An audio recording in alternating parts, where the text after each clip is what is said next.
जय हिंद दोस्तों, कैसे हैं आप सभी। भोले बाबा के सभी प्यारे भक्तों को हर हर महादेव।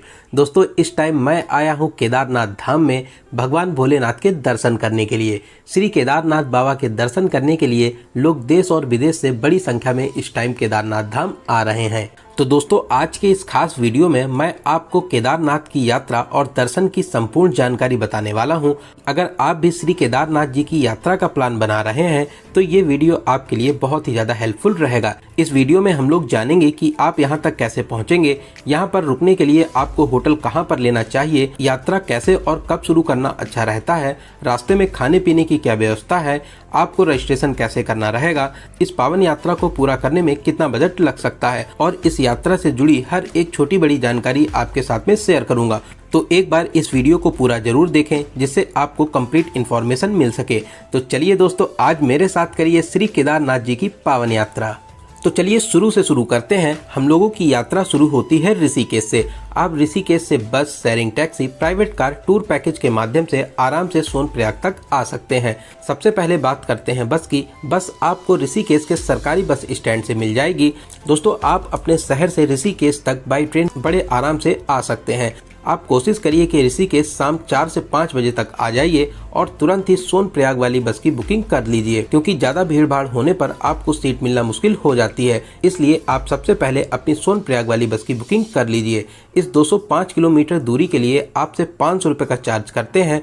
बस आपको सुबह 3:30 बजे, 4 बजे, 4:30 बजे, 5 बजे और लास्ट बस आपको 8 बजे तक मिलती है। आप 4:30 बजे या 5 बजे वाली बस की बुकिंग करिए जिससे आप आराम से सोनप्रयाग टाइम से पहुंच जाएं। अगर आप शेयरिंग टैक्सी से जाना चाहते हैं तो टैक्सी भी आपको बस स्टैंड के सामने से ही मिल जाती है। इसमें 1200 से 1500 रुपए का चार्ज करते हैं। वहीं आप अगर प्राइवेट टैक्सी करके जाना चाहते हैं, बस स्टैंड के पास में ही टैक्सी स्टैंड बना हुआ है जिसमें आपसे आने जाने का 12,000 रुपए चार्ज करते हैं। वहीं आप अगर सिर्फ सोनप्रयाग तक जाना ही चाहते हैं तो इसके लिए आपसे 6,000 से 7,000 रुपए लिए जाते हैं। वहीं दोस्तों, अगर आप टूर पैकेज के माध्यम से अपनी यात्रा को पूरा करना चाहते हैं तो टूर पैकेज वाले आपसे 18,000 से 22,000 रुपए तक का चार्ज करते हैं और इसमें 2 दिनों तक के लिए होटल भी इंक्लूड रहता है।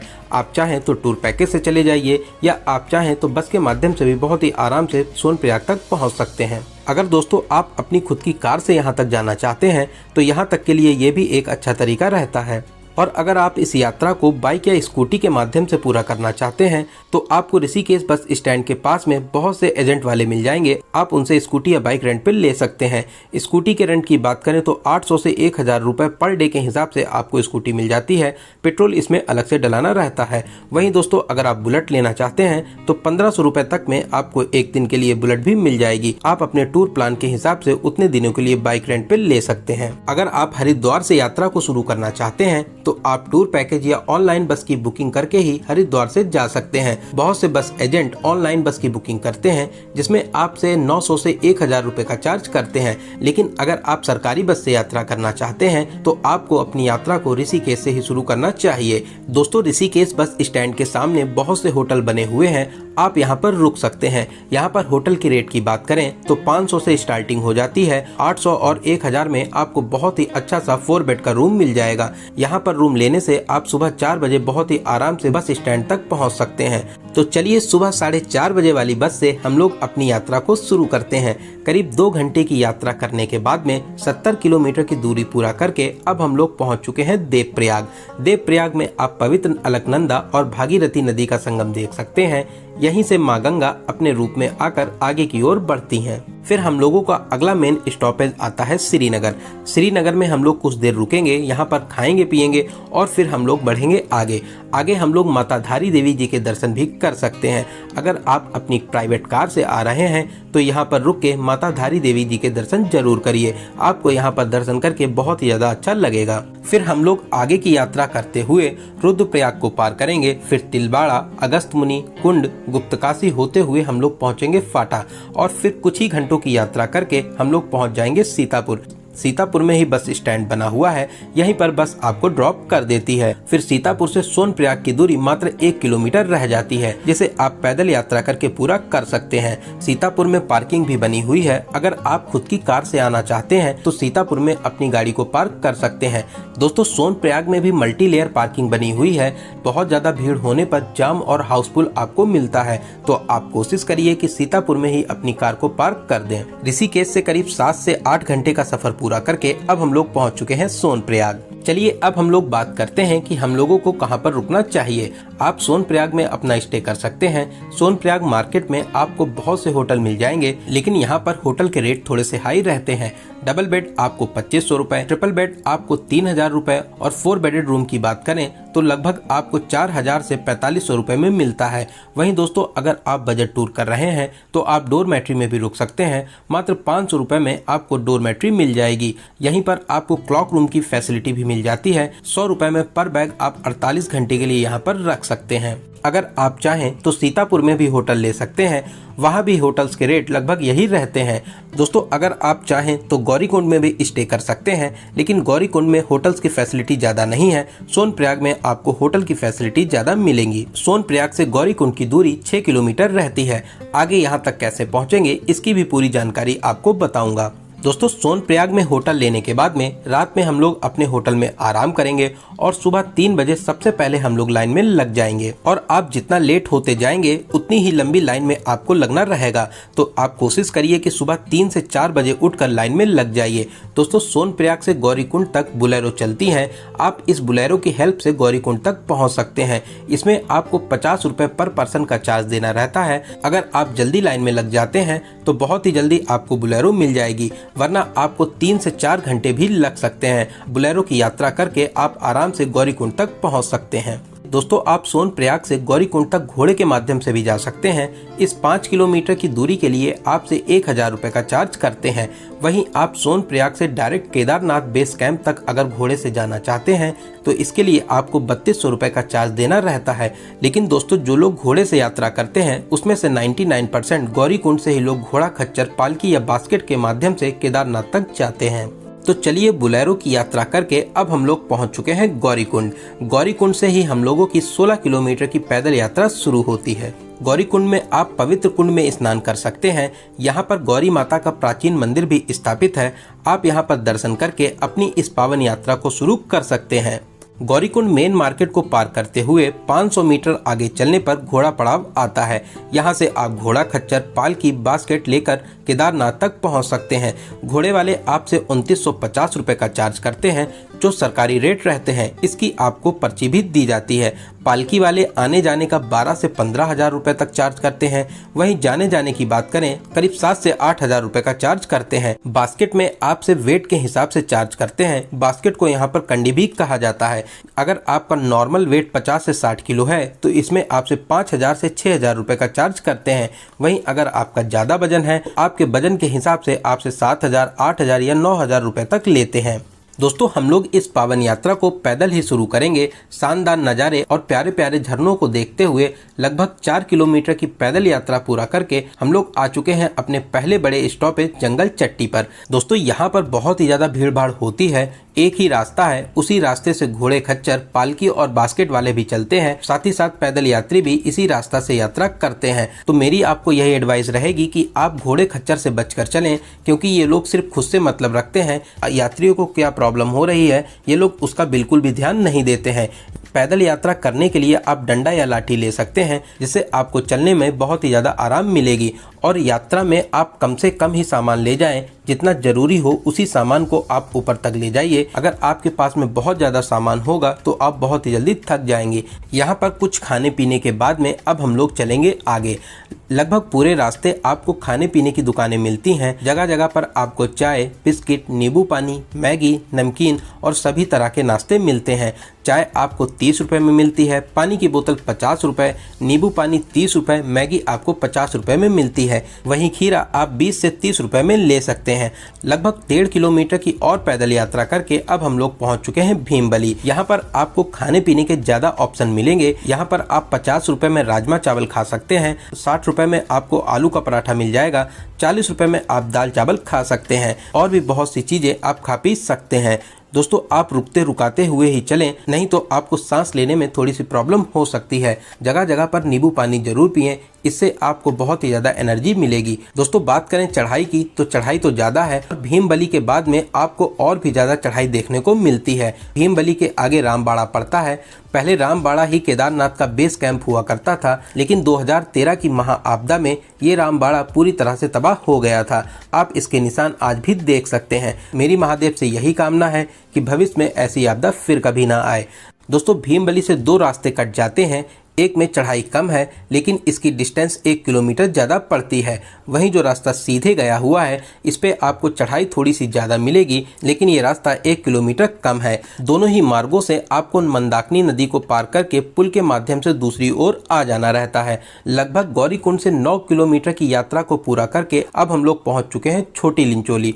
दोस्तों अगर आप रास्ते में थक जाते हैं और घोड़ा करना चाहते हैं तो आपको जगह जगह पर घोड़े वाले भी मिल जाएंगे, लेकिन आप रेट डिस्टेंस के हिसाब से लगाइए। भीमबली से केदारनाथ तक लगभग आपसे 1800 से 2000 रुपए लिए जाते हैं। छोटी लिंचोली से 1200 से 1500 रुपए और बड़ी लिंचोली के काउंटर से आप अगर बुकिंग कराते हैं तो मात्र 850 रुपए देकर आप केदारनाथ तक पहुंच जाएंगे। लिंचोली से केदारनाथ की दूरी मात्र 5 किलोमीटर रह जाती है। लिंचोली के आगे का रास्ता बेहद शानदार रहता है। आपको बर्फ के बीच से होते हुए आगे की चढ़ाई करनी रहती है। बाबा केदारनाथ का नाम गाते गुनगुनाते आगे की चढ़ाई करते हुए अब हम लोग पहुंच चुके हैं भैरव ग्लेशियर के पास में।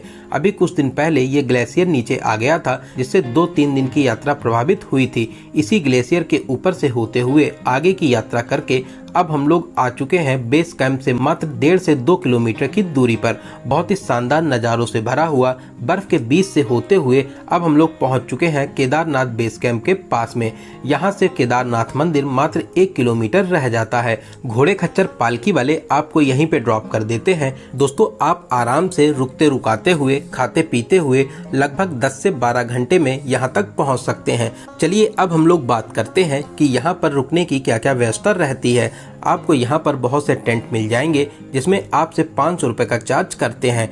वहीं आप चाहें तो GMVN के टेंट में भी रुक सकते हैं। इसकी बुकिंग आपको पहले से ऑनलाइन करनी रहती है, जो आप GMVN की ऑफिशियल वेबसाइट से नंदी कैंप टेंट कॉलोनी में कर सकते हैं। इसके लिए आपको 810 रुपए पर बेड के हिसाब से चार्ज देना रहता है। इसमें आपका डिनर भी इंक्लूड होता है। अगर आप चाहें तो ऑफलाइन भी बुकिंग कर सकते हैं, लेकिन ज़्यादा भीड़ भाड़ होने पर यहाँ पर बेड मिलना मुश्किल हो जाता है। वहीं मंदिर के पास में भी बहुत से टेंट और होटल बने हुए हैं। आपको नॉर्मल टेंट में 500 से 800 रुपए का चार्ज किया जाता है। वहीं दोस्तों होटल की बात करें तो यहाँ पर होटल के रेट बहुत ही ज़्यादा हाई रहते हैं, जो 10,000, 15,000, यहाँ तक 20,000 तक के हो सकते हैं। यहाँ पर रुकने के लिए जो बेस्ट ऑप्शन रहता है वो रहता है GMVN के टेंट। आप टेंट में आराम से रुक सकते हैं। दोस्तों यहाँ पे टेम्परेचर हमेशा माइनस में रहता है।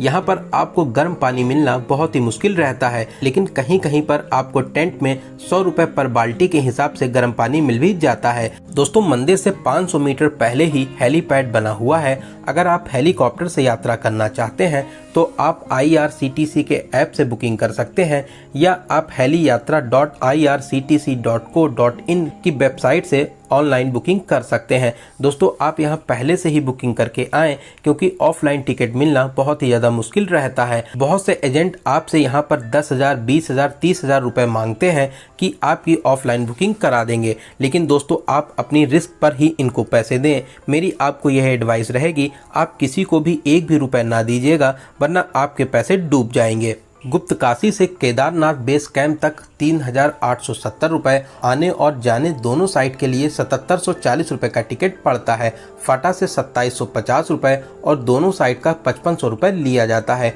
सिरसी से एक साइड का 2,469 रुपए और दोनों साइड का 5,498 रुपए का टिकट लगता है। दोस्तों आप अपनी यात्रा के हिसाब से स्लॉट बुक कर सकते हैं। मेरी आपको यह एडवाइस रहेगी कि आप ऑनलाइन ही टिकट बुक करके आएँ, वरना आपको यहाँ पर बहुत ही ज़्यादा प्रॉब्लम मिलेगी। दोस्तों एक प्यारा सा टेंट लेके आप अपना उसमें सामान रख दीजिए। अगर आप चाहें तो शाम को मंदिर पर होने वाली आरती में भी शामिल हो सकते हैं।